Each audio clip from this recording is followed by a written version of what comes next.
Bonjour, soyez les bienvenus dans la semaine de l'écho. Depuis plus d'un mois, la guerre au Moyen-Orient s'enlise, le détroit d'Ormuz reste en grande partie bloqué et le bras de fer entre Washington et Téhéran fait planer une menace directe sur l'approvisionnement mondial en énergie. Les prix du pétrole et du gaz s'envolent, le trafic maritime est perturbé, des sites stratégiques sont bombardés dans tout le Golfe et les premières secousses se font sentir dans de nombreuses filières françaises. Quelle issue possible à cette crise? À qui profite ce nouveau choc énergétique? Comment les pays européens tentent de s'adapter? Pour en parler, 4 invités autour de cette table. Francis Perrin, bonjour. Vous êtes chercheur associé au Policy Center for the New South et directeur de recherche à l'Institut des relations internationales et stratégiques, l'IRIS. Thierry Brosse, bonjour. Bonjour. Vous êtes enseignant à Sciences Po Paris et spécialiste des questions énergétiques. Alors tous les deux, vous allez nous aider à analyser ce marché pétrolier pris en étau entre risques géopolitiques et niveau de stock. Gaëtan de Sainte-Marie, bonjour. Bonjour. Vous êtes entrepreneur, président fondateur de la centrale d'achat Cantis, président également d'un domaine viticole dans le Jura et secrétaire national de l'organisation représentative des petites et moyennes entreprises, la CPME, et vous nous aiderez à mesurer les effets de la hausse des coûts de l'énergie sur ces petites et moyennes entreprises françaises. Diane Strauss, bonjour. Bonjour. Vous êtes directrice France de l'ONG et think tank Transport et Environnement et vous reviendrez notamment sur combien cette crise révèle les dépendances énergétiques de l'Europe et repose de façon brûlante la question de l'électrification de l'économie. Donald Trump s'est donc adressé mercredi à la nation américaine. Une nouvelle fois, il a durci le ton contre l'Iran, promettant des frappes très dures sur plusieurs semaines, sans dessiner de vraies portes de sortie. On l'écoute. Nous allons les frapper extrêmement durement au cours des 2 à 3 prochaines semaines. Nous allons les ramener à l'âge de pierre auquel ils appartiennent. Jeudi, sur son réseau social, le président américain menace désormais de s'en prendre aux ponts et aux centrales électriques en Iran. Résultat immédiat, regardez cette courbe des prix du baril, nouveau bond des prix du pétrole avant un léger reflux autour de $109 le baril à l'orée de la trêve pascale. Francis Perrin, comment analysez-vous cette courbe, ce marché du pétrole qui est très sensible aux dires et aux écrits de Donald Trump ? Le marché pétrolier, et je dirais de façon générale les marchés énergétiques, financiers, etc., sont forcément très sensibles aux déclarations et actions de l'homme qui est quand même à la tête de la première puissance mondiale, qu'on le veuille ou pas. Donc ce n'est pas anormal, et en plus, les yeux de tous sont fixés sur cette guerre contre l'Iran, dont Donald Trump est l'un des principaux protagonistes avec Israël et avec les dirigeants iraniens. Donc c'est tout à fait normal. Ensuite, dans ce que dit le président américain, bien évidemment, il y a beaucoup de contradictions, il y a à boire et à manger, il y a un jour ça, le lendemain, donc c'est pas facile pour les marchés et pour le monde entier à suivre. Mais par rapport à ce discours à la nation américaine, effectivement, les prix ont augmenté après, le lendemain, donc le jeudi 2 avril, les prix ont augmenté assez fortement. On va revoir les chiffres. On a pris, en fait, les prix, le lendemain de son discours, les prix ont pris, le prix du Brent de la mer du Nord, c'était plus 8% à peu près, le prix du West Texas Intermediate aux États-Unis, c'était plus 11%. Donc, comme on le voit sur le graphique, on est aujourd'hui, pour le Brent de la mer du Nord, à environ $109 par baril. C'est élevé, et en même temps, j'ai presque envie de dire, mais ce ne sera pas très populaire, qu'on pourrait avoir des prix nettement plus élevés du pétrole et du gaz quand on voit la gravité de ce que nous vivons. Blocage du détroit d'Ormuz, c'est quand même absolument exceptionnel. On n'a pas ça tous les ans, tous les 5 ans, tous les 10 ans. Un cinquième par lequel passent environ des tankers transportant à peu près l'équivalent de 20% de la consommation pétrolière mondiale et 20% des exportations mondiales de gaz naturel liquéfié. Et en plus, des attaques iraniennes incessantes contre des installations énergétiques dans les pays arabes du Golfe. Donc, vu la gravité de la crise, on aurait des prix, évidemment, personne ne le souhaite, mais un prix du Brent de $120-130 par baril, 140, ce ne serait pas tellement surprenant, et même chose pour les prix du gaz, bien sûr. Donc des prix très élevés. Inquiet, mais pas affolé pour vous, ces marchés? Pour l'instant, je trouve que les marchés pétroliers et gaziers ne se sont pas affolés outre mesure, au regard de la gravité de ce que nous vivons avec cette guerre en Iran et la crise énergétique qu'elle a générée. avec ces deux éléments clés, blocage d'Ormuz, absolument capital, et frappe sur des installations énergétiques capitales de la région, qu'il s'agisse de champs. Alors là, ils n'ont pas vraiment touché au but, de raffineries, d'oléoducs, d'usines de traitement et de terminaux d'exportation. On le voit, un tweet suffit et les cours du pétrole peuvent s'emballer sans toutefois s'affoler, à en croire Francis Perrin. Oui, moi je pense en fait que les traders sont tétanisés par Trump et que Trump ne veut pas que ça augmente au-delà de $120 par baril parce que ça générerait une récession et le fait qu'il serait battu aux élections. Et ça, c'est le baril papier, c'est-à-dire que le baril que les traders tradent. Si vous regardez le physique, parce qu'à la fin, ce qui compte, c'est le physique. Donc les livraisons réelles de barils de pétrole. La dernière qui a eu lieu juste jeudi, eh bien, elle était cotée à $140 par baril pour du Brent. Donc vous voyez, on est déjà au-delà. Moi, je suis inquiet et je pense que quand on va réouvrir en début de semaine prochaine, on aura des prix qui seront bien au-delà. Les marchés vont rouvrir, c'est ça. Les marchés financiers. Les marchés financiers vont réouvrir. On aura des prix bien supérieurs si pendant le week-end, on n'a pas trouvé de solution à cette fermeture du détroit d'Ormuz. Oui, puisque, rappelons-le, ce détroit d'Ormuz, il reste pour l'instant largement paralysé, pris en otage par les autorités iraniennes. Téhéran dit travailler avec le sultanat d'Oman à un protocole qui permettrait une réouverture complète, mais seulement en temps de paix. Et c'est une précision qui a son importance. C'est une précision qui a son importance. Moi, je reprends la formule du ministre de l'Énergie des Émirats qui dit que c'est du terrorisme économique et que nous sommes victimes de ce terrorisme économique de Téhéran. Téhéran, on pensait que ça ne serait jamais possible. Téhéran a prouvé que c'était possible et a prouvé qu'au bout d'un mois, on n'était pas capable de le débloquer. Et c'est, à mon avis, quelque chose qui va changer la donne sur le long terme. C'est-à-dire que Téhéran, aujourd'hui, a décidé de faire un péage illégal, une rançon, c'est-à-dire de dire, bien, si vous voulez passer, il faut que vous me payiez $2 millions par bateau. Et ça, c'est officieux. C'est officieux, mais on sait qu'ils le font. Et donc, on peut se dire que c'est une mesure pour fracturer le camp occidental, parce que quand il va nous manquer beaucoup de barils, on serait tenté de payer. On sera tenté de payer. Officieux, mais réel, et je dirais officieux et peut-être en voie d'officialisation, ce qui est très inquiétant pour la suite. Qu'est-ce qui vous fait dire ça ? Alors, les dirigeants iraniens, depuis plusieurs jours, laissent entendre qu'il y aura un avant et un après cette guerre, et qu'on ne reviendra pas au monde d'avant, notamment par rapport à leur souveraineté, disent-ils, sur Ormuz, qu'il faudra qu'on reconnaisse cette souveraineté. Ils ajoutent, pas tout à fait, mais on peut le penser, de gré ou de force. Ce que nous évoquons, c'est de l'extorsion pure et simple, en termes juridiques clairs. Et le Parlement iranien est en train de discuter d'un projet de loi qui ferait en sorte que, dans le court terme, moyen terme, long terme, l'Iran dirait moi je suis souverain sur Ormuz et par conséquent, si on veut passer, on doit s'entendre avec moi, à mes conditions.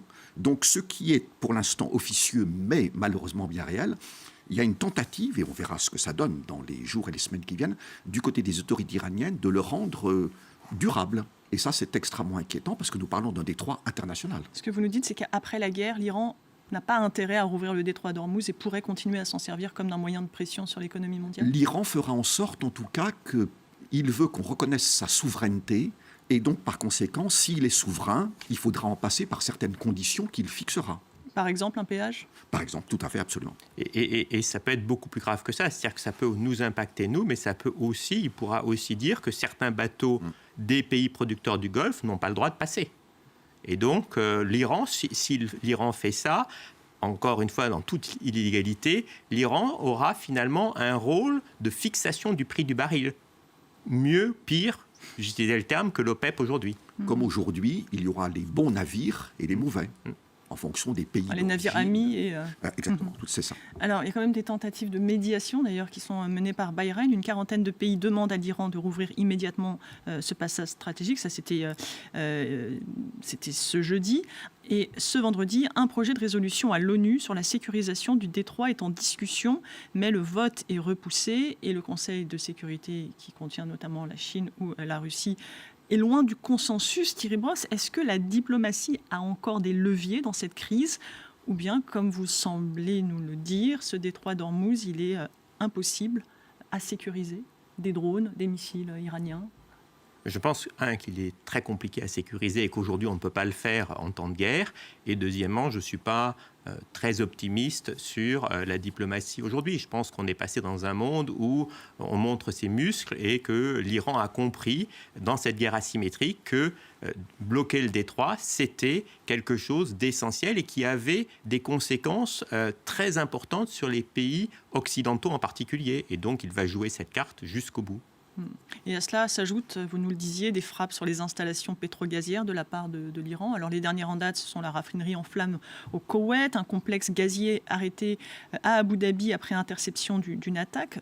Francis Perrin, a-t-on une idée des dégâts sur ces installations et sur la production régionale ?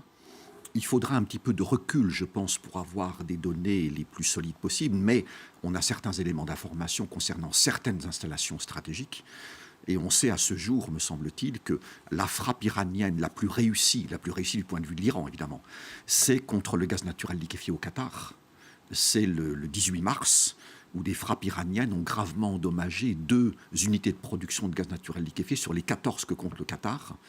Les dirigeants du Qatar ont évoqué des réparations qui pourraient prendre 3 à 5 ans. Alors bon, je ne prendrai pas le chiffre comme ça, mais en tout cas, ça montre que les dégâts sont très importants.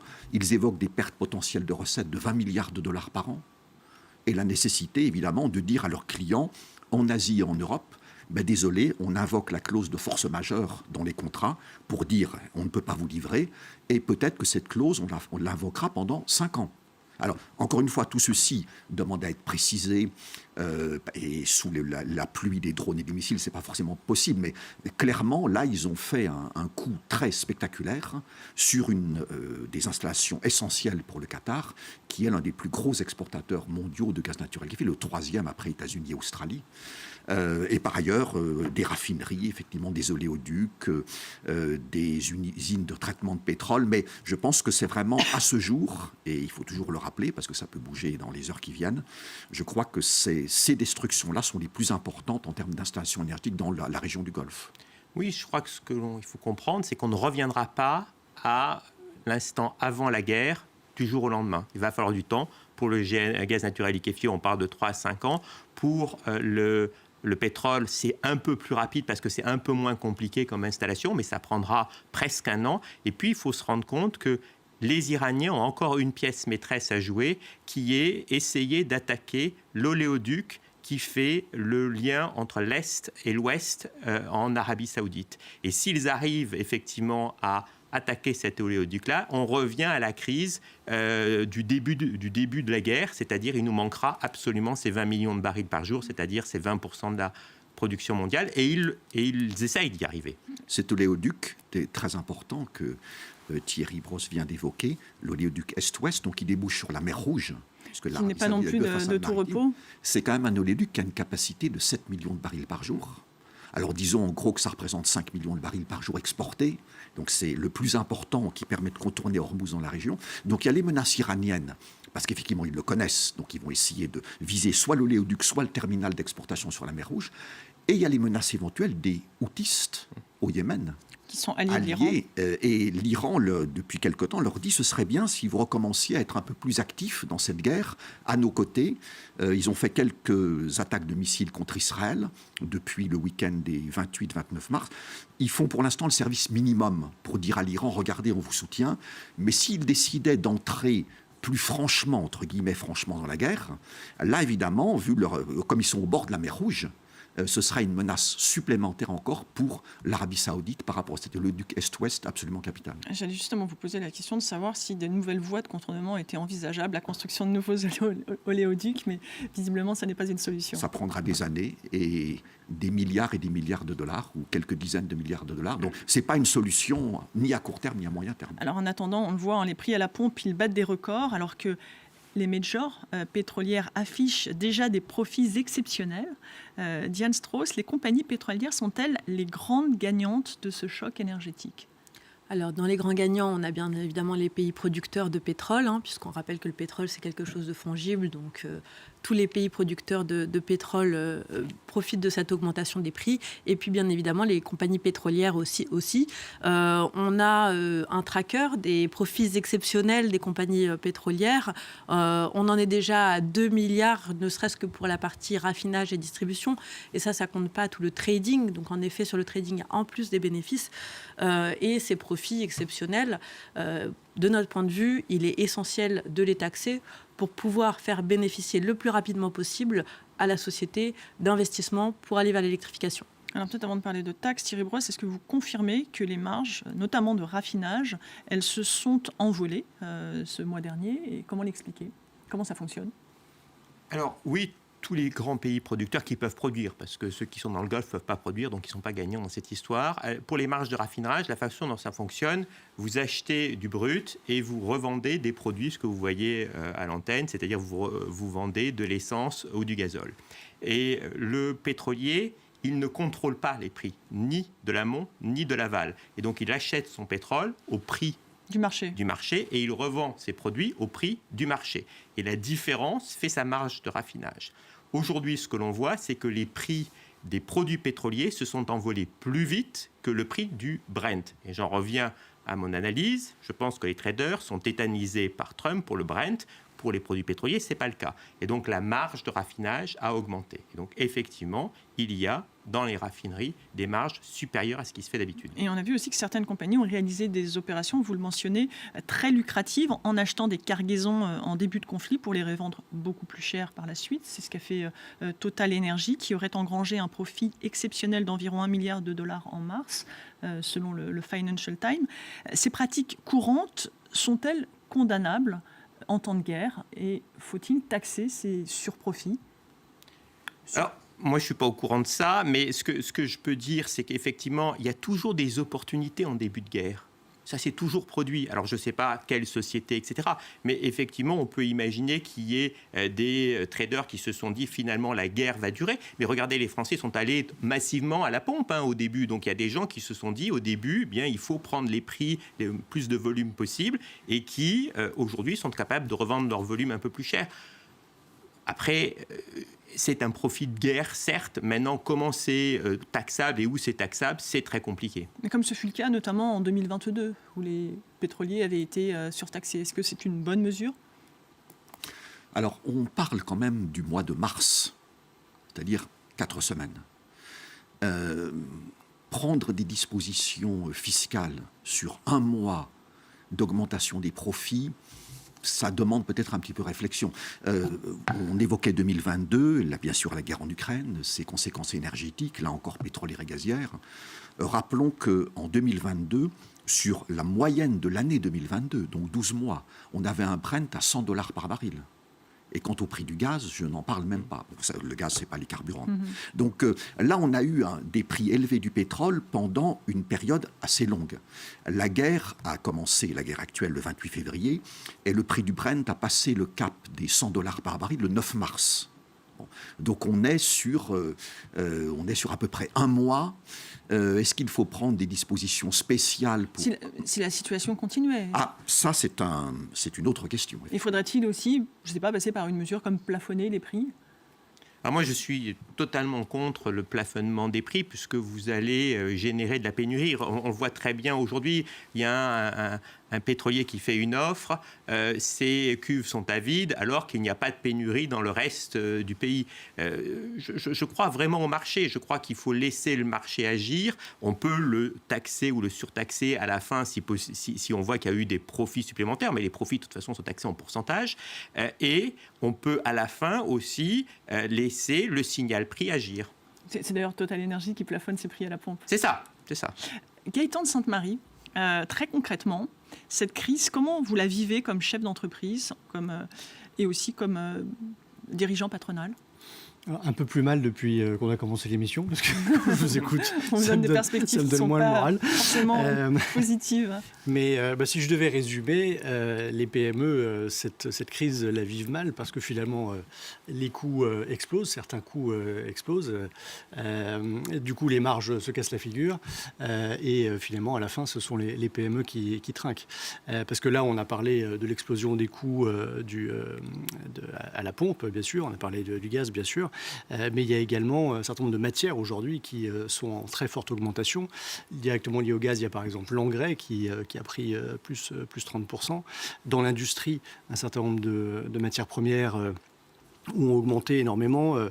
Par exemple, l'acier a pris plus 10%, le nickel est en forte augmentation. Dans la plasturgie, certains polymères ont pris 50%. Dans le BTP, c'est le bitume et le PVC. Enfin, je pourrais continuer ma litanie. Mais donc, du coup, ces coûts-là, ils explosent. Et une PME, elle n'a pas toujours la capacité, surtout là, quand on est sur du court terme, de pouvoir répliquer ses prix à ses clients. Et si on parle uniquement des transporteurs, puisque c'est l'image qui passe, il ne faut pas oublier que les transporteurs, pour eux, le coût du carburant, c'est 30% de leur charge. Et le carburant, en moyenne, depuis le début de la crise, attention, je parle devant des experts, mais il a pris en moyenne 20%. Donc 20% de 30%, ça veut dire qu'en fait, leur coût a augmenté de 6% directement. Et souvent, les transporteurs, ils payent leur carburant tout de suite, mais eux, ils sont payés à 30 jours. Quand il n'y a pas de délai. Donc il faut avoir les reins solides. Et donc du coup, il faut avoir les reins solides. Et dans ce secteur-là, la trésorerie moyenne des entreprises, c'est 26 jours ou 28 jours. Donc il y a un problème. Et c'est pour ça qu'à la CPME, un des effets qu'on demande au gouvernement, mais finalement à toutes les grandes entreprises, c'est de jouer la solidarité sur la trésorerie. Aujourd'hui, il y a trop d'entreprises, et l'État également, qui payent ses fournisseurs et beaucoup de PME avec du retard. Et donc, ce que l'on demande, c'est que nos entreprises, les PME, soient payées rapidement. Parce que la trésorerie dans une PME, c'est comme le kérosène dans un avion. Quand il n'y en a plus, l'avion tombe. Et dans une PME, quand il n'y a plus de trésorerie, elle tombe. Surtout que cette crise, cette énième crise, elle intervient au moment où les affaires reprenaient de plus belle après le psychodrame budgétaire. Ouais. Alors, déjà, si on regarde depuis 2020, on a fait un sacré yo-yo. Mais effectivement, alors ce que je vais vous dire là, ce n'est pas une grande étude que j'ai menée, c'est plutôt ce que je ressens. Moi, je suis dans mes entreprises, je vois des chefs d'entreprise toute la journée. J'étais encore ce matin avec plusieurs chefs d'entreprise. En fait, ce qu'on a ressenti, c'est qu'au mois de janvier 2026, les chefs d'entreprise étaient prudents sur leurs investissements, etc., parce qu'il y avait tout le sujet autour du budget. Début février, on a senti que ça repartait. Donc là, les entreprises se sont mises grosso modo à réinvestir. Et là, depuis quelques jours, de nouveau, on sent que ça refrène. Et donc, c'est aussi une des conséquences de cette crise. En fait, c'est toute l'incertitude qui est en train de se diffuser partout dans l'économie française et européenne.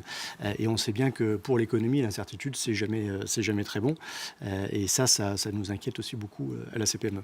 Alors ça inquiète également nos voisins européens, puisque partout en Europe, les effets se font sentir pour les consommateurs et les entreprises.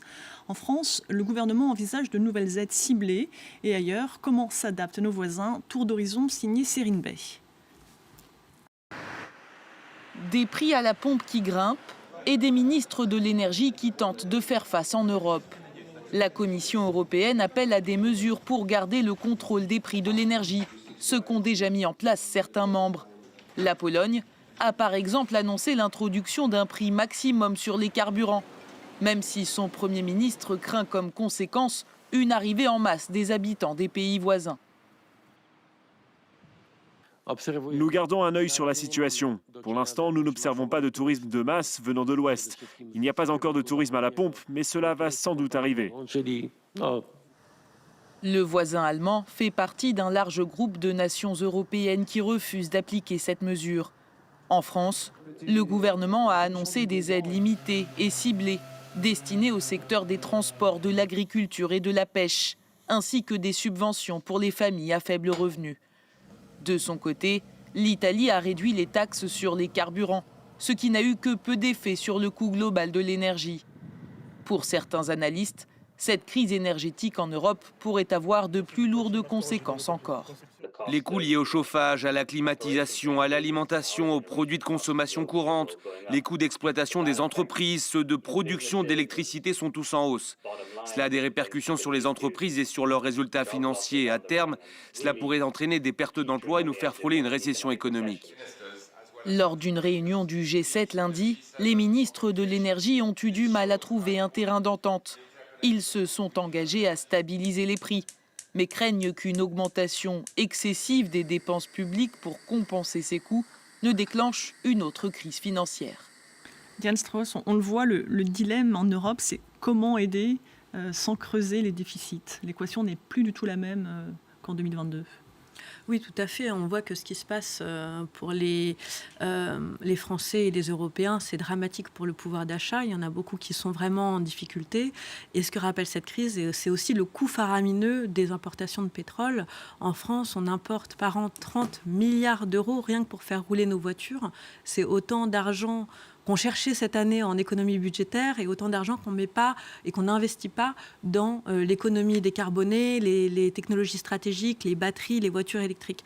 Et donc finalement, cette équation, elle est compliquée, mais elle montre bien qu'il faut rapidement passer d'une économie qui est très consommatrice de pétrole, qui est importée, à une économie qui est plus souveraine, résiliente, qui est celle de l'électromobilité, de l'électricité. Et c'est cette bascule-là qu'il faut engendrer avec un certain nombre de mesures ciblées, ce qu'est en train de proposer le gouvernement, mais aussi avec une stabilité des règles qui nous emmène vers cet horizon décarboné et cette transition. Gaëtan de Sainte-Marie, on l'a dit, le gouvernement il a déjà débloqué en urgence 70 millions d'euros d'aides ciblées. Alors ça concerne les pêcheurs, les agriculteurs, les transporteurs routiers, tandis que, vous nous le disiez, d'autres secteurs commencent à être eux également touchés. Qu'attendez-vous du gouvernement ? Vous avez parlé évidemment d'être payé en temps et en heure. Alors ça concerne probablement des commandes publiques, mais pas que. Mais qu'attendez-vous d'autre ? Alors on est bien conscient à CPME que quoi qu'il en coûte, c'est terminé, qu'on n'a plus les moyens. Il n'y a plus les moyens, effectivement. Ce qu'on attend du gouvernement, c'est des mesures simples et très ciblées.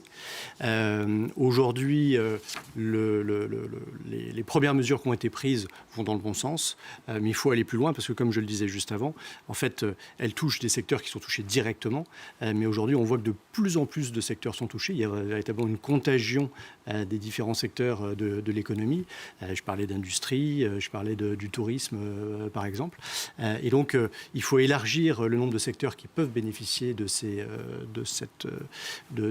aides. Alors, ces aides, quelles sont-elles ? Il y a bien entendu acheter du carburant moins cher, mais il y a aussi des choses qui touchent directement la trésorerie. Par exemple, aujourd'hui, les charges sociales que payent les entreprises qui sont directement touchées par cette crise, ce que l'on demande, c'est que ces charges sociales puissent être étalées dans la durée. Ce qu'on demande également, c'est que... Ça a été proposé, non ? Alors, ça a été proposé pour juste certaines activités. Et donc, nous, ce qu'on demande, c'est que ce soit élargi à d'autres secteurs d'activité. Ce qu'on demande également, c'est un élargissement de l'activité partielle également. Parce qu'on voit très bien qu'aujourd'hui, il y a des usines qui sont touchées par des changements de leurs donneurs d'ordre qui invoquent des changements des conditions de marché. Et donc aujourd'hui, ça met dans la mouise, excusez-moi l'expression, mais des industriels qui du coup sont obligés forcément, s'ils ne peuvent plus travailler, de mettre en chômage partiel un certain nombre de leurs collaborateurs. Donc voilà, à la CPME, on sait très bien qu'on ne peut pas tout faire, mais par contre, aujourd'hui, il y a des entreprises qui souffrent, il y a des entrepreneurs qui souffrent, et donc il faut qu'on puisse leur donner les moyens de passer ce cap difficile.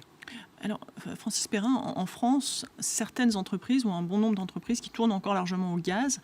Après la guerre en Ukraine, la France, l'Union européenne s'était tournée notamment vers les États-Unis et vers le Qatar pour leur gaz. Vous diriez que c'était un mauvais choix ? L'objectif était et demeure de se passer du gaz naturel venant de Russie, qui était, avant 2022, et de loin le principal fournisseur de l'Union européenne, avec un taux de dépendance qui était à l'époque estimé à 40-45%. Et donc l'objectif réaffirmé récemment, avant cette guerre, c'était d'arriver à zéro mètres cubes de gaz russe dans l'Union européenne d'ici l'automne 2027. Du chemin a été parcouru d'ailleurs depuis donc entre 2022 et aujourd'hui de façon très importante. La part du gaz russe dans les approvisionnements de l'Union européenne est baissée de façon très importante. Alors il y a eu le gaz américain, donc États-Unis, très clairement, qui est devenu un grand fournisseur de l'Union européenne. La Norvège a fait un petit peu plus, Moyen-Orient, Afrique, qui a Azerbaïdjan pour les années qui viennent, mais c'est essentiellement les États-Unis qui sont le premier producteur mondial de gaz, le premier exportateur mondial de gaz, le premier exportateur mondial de gaz naturel liquéfié. Donc qui vont encore accroître cet avantage dans les années qui viennent avec de nouveaux projets qui vont être lancés devant donc Australie numéro 2, Qatar numéro 3. Le Qatar a pris un coup très dur, nous l'avons évoqué tout à l'heure dans cette émission, donc il lui faudra du temps pour faire les réparations après la fin du conflit, parce qu'on ne peut pas le faire évidemment maintenant. Les États-Unis continuent à développer de nouveaux projets dans les mois et les années qui viennent et vont encore accroître leur avance par rapport aux autres exportateurs mondiaux de gaz naturel liquéfié, parce que personne n'imagine que quelqu'un va bloquer les exportations de GNL des États-Unis, de la première puissance militaire mondiale. Ça, c'est pas très vraisemblable. Alors face à cette crise, l'Union européenne, elle a décidé d'abaisser en partie sa demande en gaz en abaissant les objectifs de remplissage des stocks. On imagine que c'est une mesure qui est forcément temporaire. Vous diriez que jusqu'ici, tout va bien ? Non, je dirais qu'on est dans cette crise parce qu'on a eu des politiques énergétiques stupides depuis 15 ans. Si on veut électrifier, il fallait peut-être y penser un peu plus tôt. Si on veut être plus résilient et garder un peu de gaz, parce qu'on ne peut pas sortir du gaz tout de suite, il eût été préférable de le produire chez nous. Mais on ne s'est jamais posé la question. Enfin, quelques pays reviennent. Le Danemark revient, fait de la production chez lui, l'Italie.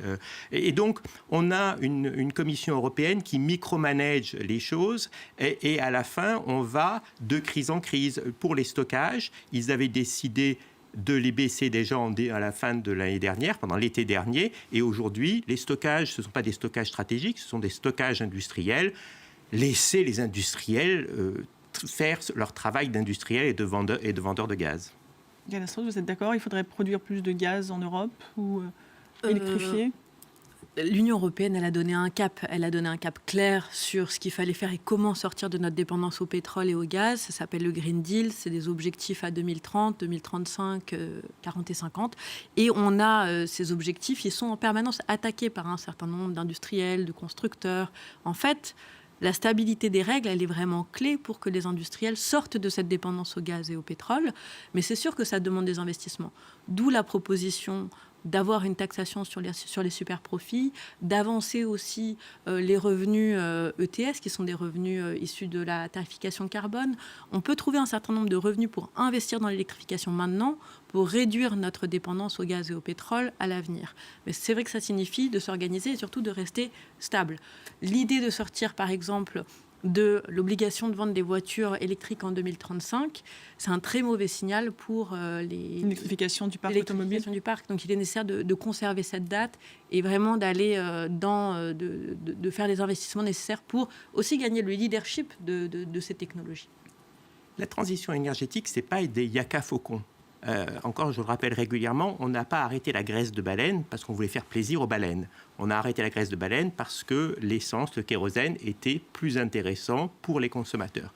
Et donc, il faut quand même, dans cette transition énergétique, que le consommateur se retrouve. Si on lui donne des règles et qu'il ne s'y retrouve pas, il n'adhérera pas. Et un des problèmes de la transition énergétique, c'est ce que j'appelle l'inflation verte, la greenflation. Quand vous mettez un prix du carbone qu'il faut mettre sur tous les éléments, eh bien, vous allez avoir des prix qui vont augmenter. Je prends un exemple seulement. Mais peut-être juste revenir sur l'exemple des véhicules électriques en 2035 et de ce plan vert de la Commission européenne qui aujourd'hui est clairement raboté.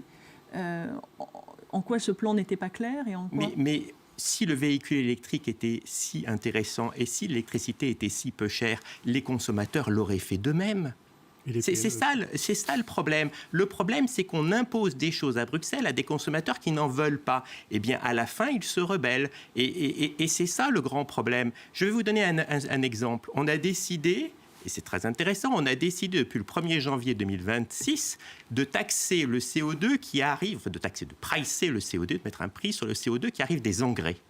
Donc le coût des engrais pour les agriculteurs qui vivent cette crise-là a déjà augmenté de 20% pour des raisons techniques le 1er janvier 2026. Aujourd'hui, il y a un problème d'engrais, et bien ces agriculteurs-là ne pourront même pas trouver d'engrais. C'est ça le problème du Green Deal. Il faut à un moment être pragmatique et ne pas dire « je veux absolument arriver à cet objectif sans en avoir les moyens, sans en avoir la technologie ». Moi, je suis ingénieur. Si ça n'existe pas, eh bien c'est compliqué à mettre. Dernier exemple, lorsque la Commission a lancé l'hydrogène en 2019, on a mis des chiffres qui n'avaient aucun sens. Yann Astros ? Oui, moi je ne partage pas du tout le cadrage et l'idée que les consommateurs ne veulent pas de voitures électriques. On voit très bien que là, avec l'augmentation du coût du carburant, les demandes de voitures électriques explosent. Je dirais, on est à 40% d'achats de voitures électriques par les entreprises, 28% en moyenne. Ce qui est vraiment important, c'est que la réglementation, elle permette la mise à disposition, la structuration d'une offre abordable, ce qui n'était pas le cas jusqu'à présent. Les voitures électriques étaient trop chères.